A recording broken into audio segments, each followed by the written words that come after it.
Hello there, my name is Michael Maynard and welcome back to Gorilla Picking. Now, the massive great lump of metal that you see on the table in front of you here is a safe lock. It is in fact the head of an in-floor safe. Now, there's a bit of a story to this, guys, as you can well imagine. This was actually my girlfriend's Christmas present to me. Now, we had been talking about, locks and things, as you do, at the end of last year, and she had mentioned that the building that she works in had had some renovations done recently to it, and they had found this safe head sitting in a corner unused. The floor safe that it had been in had been demolished years ago, and this thing was just lying around. And I said, wouldn't that be a cool thing to have, kind of thing, and then I thought no more about it. And then a few weeks later, this thing turned up under the Christmas tree, and I really had forgotten about it, and I damn near ruptured myself when I tried to pick the thing up. It really is a big, heavy lump of metal. So I have flipped this over, and I have had a look at the back of it. I have not looked inside the lock, so I want to make something very clear here, guys. I think that this is a Chubb lock for two reasons, actually. Number one, it looks like a Chubb dial, and number two, it actually says Chubb Lock and Safe Company up the top here on the big sticker, right? But I have not got any more information on it than that, and I have not had a look inside the lock. I have had a look inside the body of the head, so we'll have a look at that in a minute. But I haven't looked inside the lock itself, so I don't know what we're up against, and I have not made any effort whatsoever to try and get the combination from looking through the change window. So I'm really in the dark with this one. And so what we are going to do, folks, we are going to do something that, as far as I know, has never been done on YouTube before. We are going to have a go at what I am calling a collaborative manipulation. Now, in actual fact, I'm running two of these at once. So I'm going to run this one on YouTube. And the reason that I'm doing it on YouTube is that I really do want some help from you guys, because I have absolutely no idea what's going on inside this lock. I'll show you how far I've got in a minute or two. Whereas this one here, because I don't really know what I'm doing, and I'm being as honest as I know how here, because I don't know what I'm doing, I am going to run this on YouTube, and what I'd like is interaction from you guys to tell me where you think I should go next with it. So, with all that in mind, I will show you how far I have got with this thing. So, the first thing I've noticed, it is a three-wheel lock. The three wheels do pick up.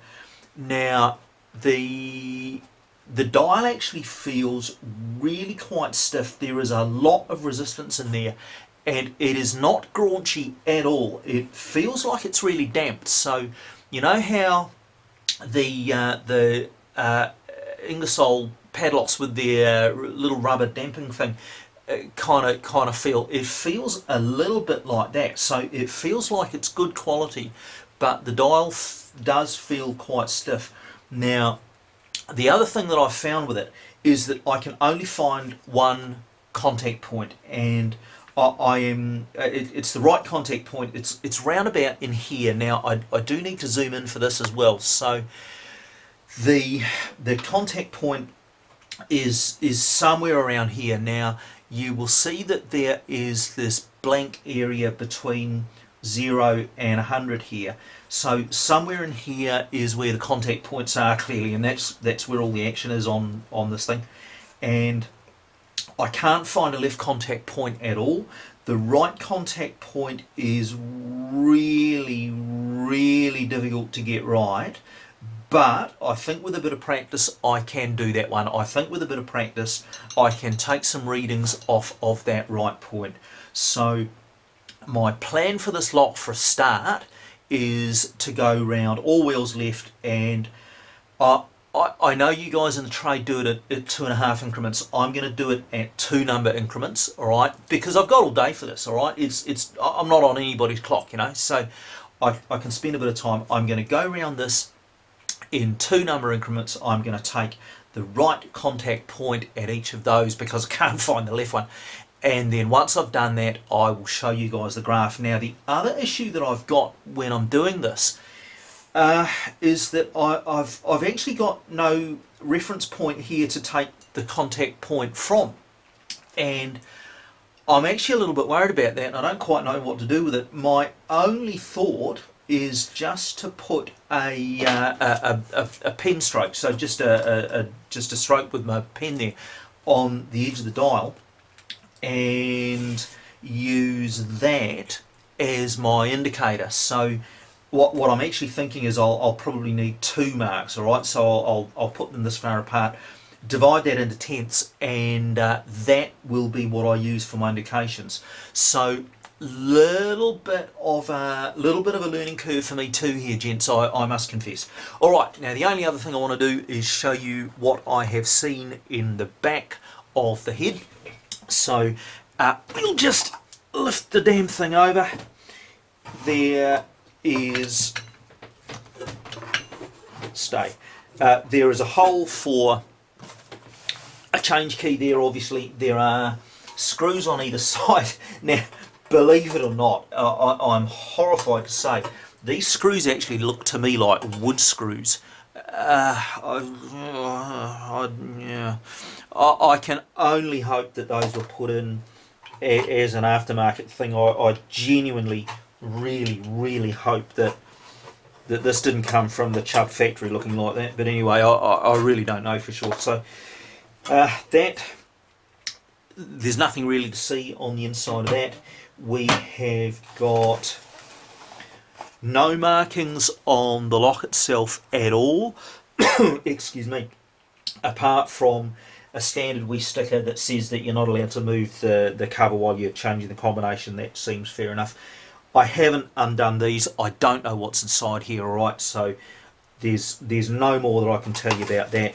The locking mechanism, so the bolt work is, well, I think, I don't know, to my eyes it looks actually fairly crude, but I'm sure that you guys that do this for a living are going to recognise this.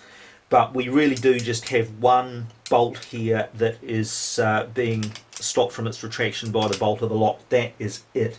There's no relocking mechanism, there's no nothing other than just this little cam here, which would, little bell cam, which would quite like to move this bolt back but can't. So that is as far as I have got with this thing, gentlemen. I will now, oh, and there is a serial number actually, I've not noticed that. Wow, okay. Well, we're all learning something today, folks. I don't know if you can make that out, but NZ9103, that says. So I guess if we really cared, and frankly I don't, but if we really cared, we could go to Chubb and ask them what that serial number linked up to. Not that they'd probably tell somebody who's not in the industry. All right, so that's all we are going to do with this one for today, gentlemen. I am going to do an all wheels left evolution on this thing, and I will get back to you once I have got some numbers for you. Thanks for watching, guys. My name's Michael Maynard. Please, if you know what you're doing, please leave some comments below, and even if you don't know what you're doing and you've got some questions, I would love to hear them. Thanks for watching, guys. That's the Chubb.